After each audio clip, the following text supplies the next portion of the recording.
everyone, this is my second vlog. My name is Nguyễn Thi Lam Giang and I am from DAN 106. I study English Linguistics at Saigon University. I would travel to the central of Vietnam for 8 days and 7 nights. And so what are we waiting for? Let's have a look at my journey as well as the new and fascinating things that I have experienced on this field trip. Let's go! I was at Saigon University at 5 o'clock. It was still dark outside. It was raining at that time, but we still moved to National Oceanographic Museum in Nha Trang. With only 20,000 Vietnam dong for students, you can visit this place. One of the reasons why National Oceanographic Museum attracts visitors is because of his huge fossil skeleton. The museum stores marine life with more than 4,000 types of creatures and over 20,000 specimens that have been preserved for many years. This is a clownfish, also known as Nemo in the popular cartoon. On the other hand is the blue bream, or the company fish Dory. Next is the lionfish, known as the princess of the sea. The characteristic is that the more beautiful they are, the more poisonous they are. In addition, there are hundreds of other sea creatures, such as sea urchins and sea eels. Going through this part, we will come across different types of rocks and different types of mollusks, including those for food, with toxins, and those with artistic value for decorations and handcrafts. Oh, we'll get to know a little bit about the sea snake. Hòn Chong is one of the quite attractive attractions of the coastal city of Nha Trang. Its scenic spot is located about 3 kilometers from the center of Nha Trang city. This is an old house area called Nha Trang Bay Assembly Hall. The house is formed into the U-shaped. In the middle is the main room for performing ethnic musical instruments such as guitar, zither, and lute.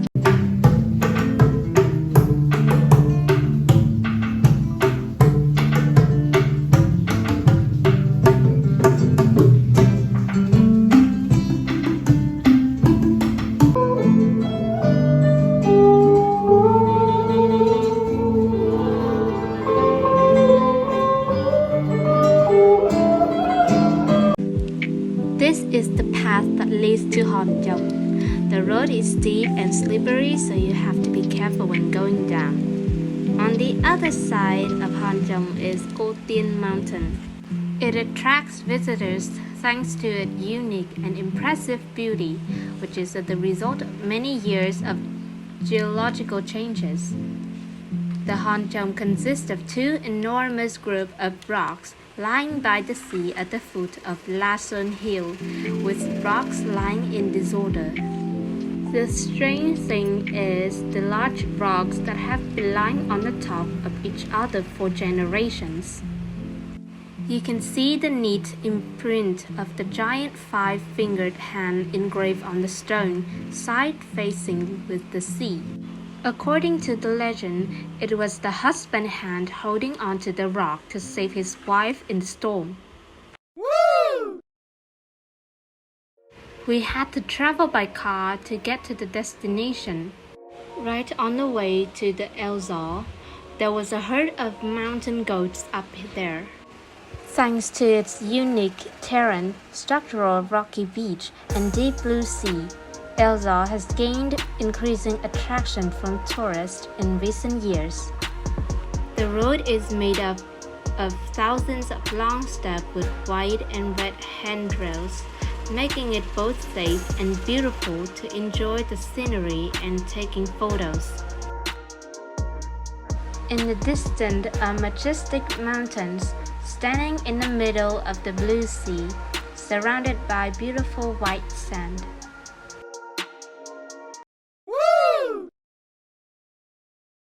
In the afternoon, we went to Hội An, a city in Quảng Nam Province, Vietnam. Hội An Asian Town used to be a busy international trading port, including architectural heritages dating back hundreds of years, recognized by UNESCO as the World Cultural Heritage since 1999. They sell a lot of beautiful fabrics, handicrafts, souvenirs for tourists. The first place that we came is Đức An Asian House, which means keeping morality for peace. A special feature of Hội An houses is that they usually build columns first. They build walls and do not have nails to make it easy to move and assemble when the flood comes. Many pictures of Hồng Lãnh are kept in the house to commemorate. Behind the living room area is the middle house where the whole family lives. Next is Quảng Đông Assembly Hall, which was built in the late 18th century, built by the Chinese from Quảng Đông of Guangzhou province.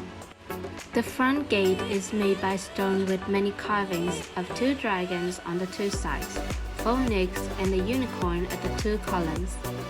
This hall was built in 1885 by the Cantonese merchant guide as the private place of Cantonese community and belief in the Asian town of Hội An.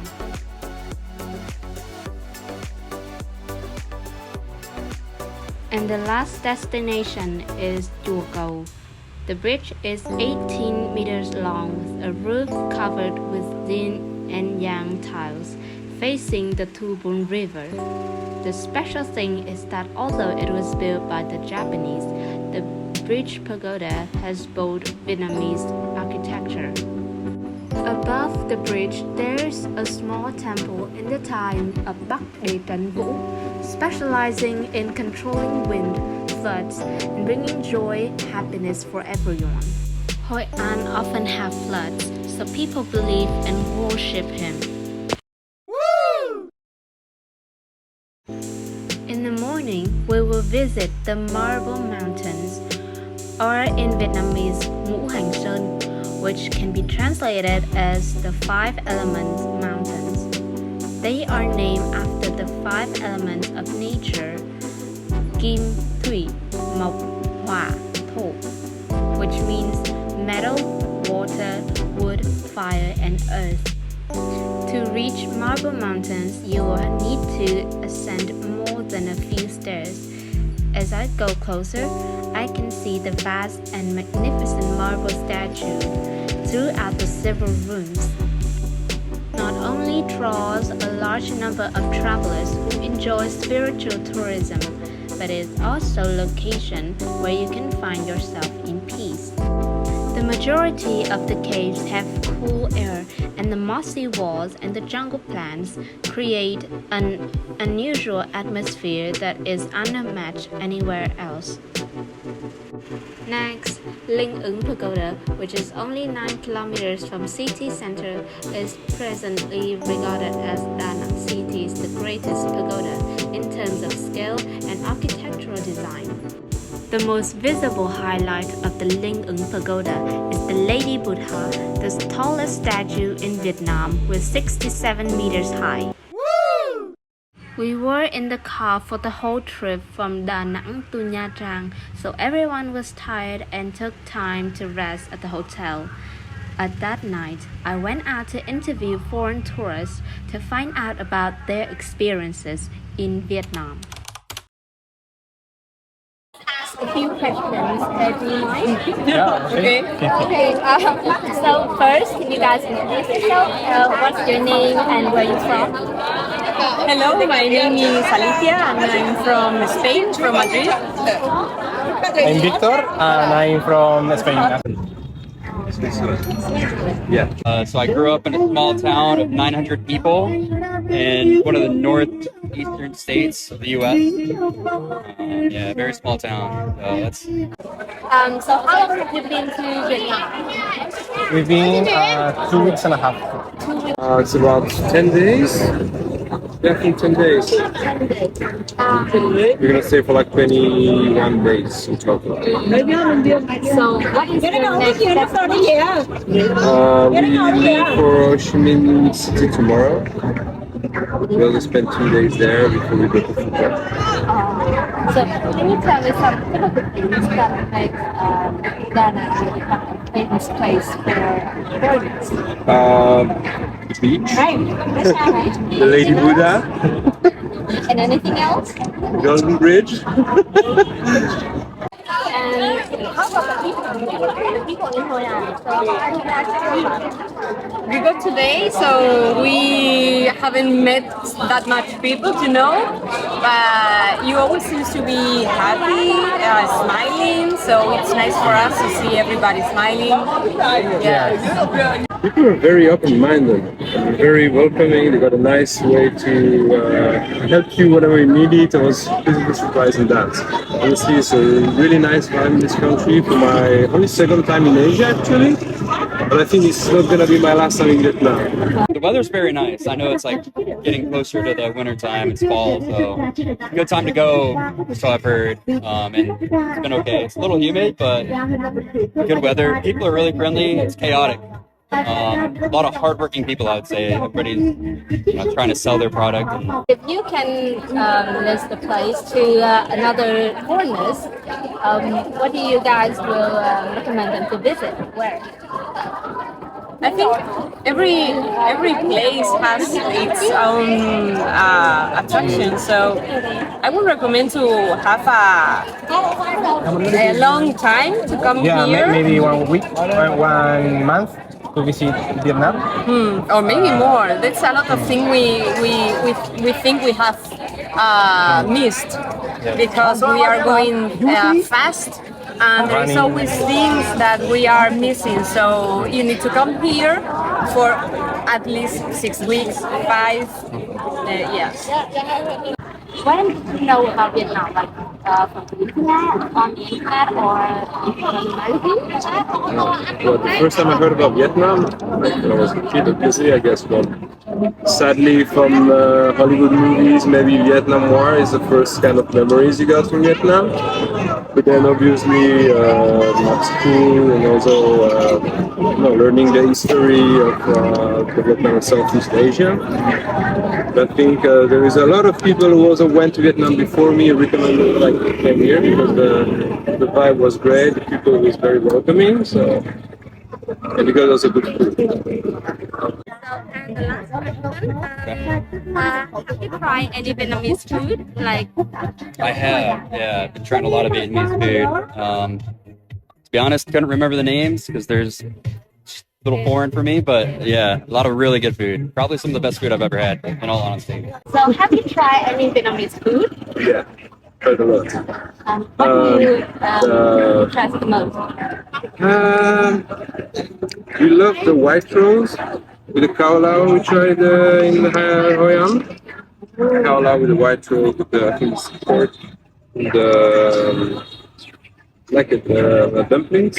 Oh, dumplings. Yeah, but What is your favorite food in here? Ooh. I had some banh mi's are go-to. I really love banh mi's. Really good. Pho, the Vietnamese pho, extremely good. Some braised pork. I had some pork belly as well.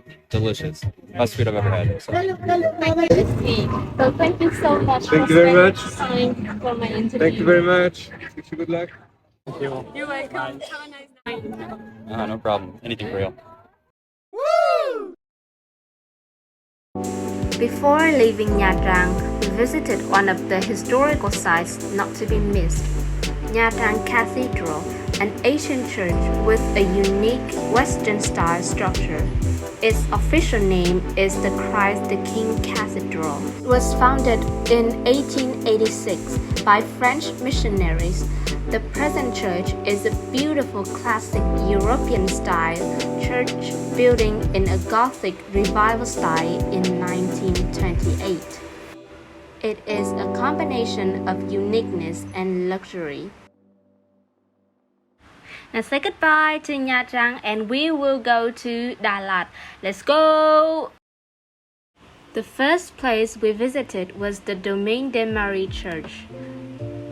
It is designed in the typical old French architectural style and started construction in 1940. You will be drawn to the church by the incredibly beautiful pink painted stone wall when you first saw it. After 1975, the name Domaine was Vietnamized into My Anh Cathedral. Behind the cathedral is a flower garden where visitors can observe the precious Haitian flower blooming beautifully. Hello everyone, welcome to Đà Lạt Railway Station. Inaugurated in 1938, Đà Lạt Railway Station is still a tourist attraction through many years. The station was designed in Art Deco architecture by the French. Here, we have the opportunity to try chocolate for free. The most impressive to me is the berry chocolate because the sweetness and the bitterness are just right.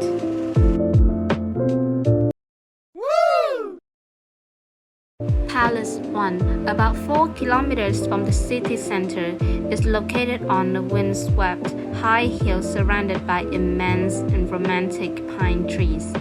King Palace is considered one of the unique architecture buildings, deeply marking the neoclassical European style.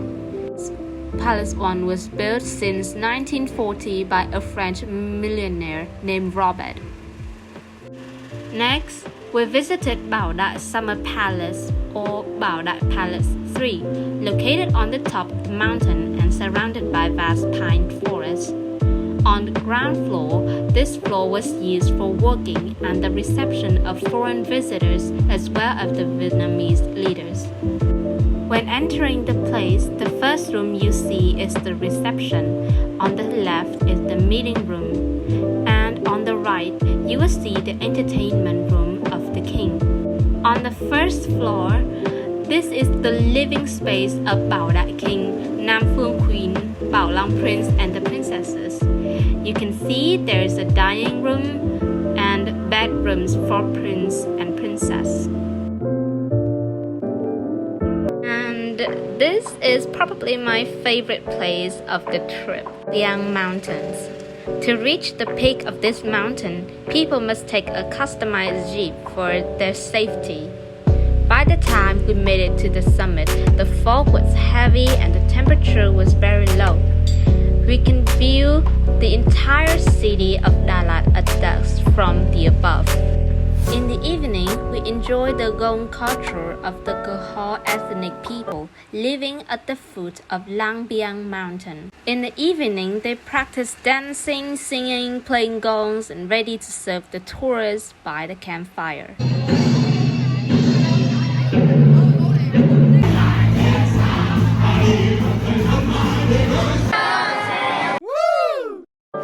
This is the last day of the trip for us to depart from Đà Lạt back to Ho Chi Minh City. That morning, we visited the last place before saying goodbye to Đà Lạt, Trúc Lâm Zen Monastery. The pagoda was built in 1993 by a superior Buddhist monk, and it was designed with the Oriental architecture style. This is a spiritual destination for those who follow Buddhism. Those who have faith in good things can come here to burn incense and wish for peace and health for their family and those around them. I will always remember this trip as one of the highlights of my life. Without the presence of my close friends, teachers, and guides, this journey would not have been meaningful. Thank you for everything. It's hard to understand me, but I keep my own boundaries. Why won't they do the same? I'm tired of being the nice guy. I know I shouldn't be the one complaining right now. I'm the one who did this to myself.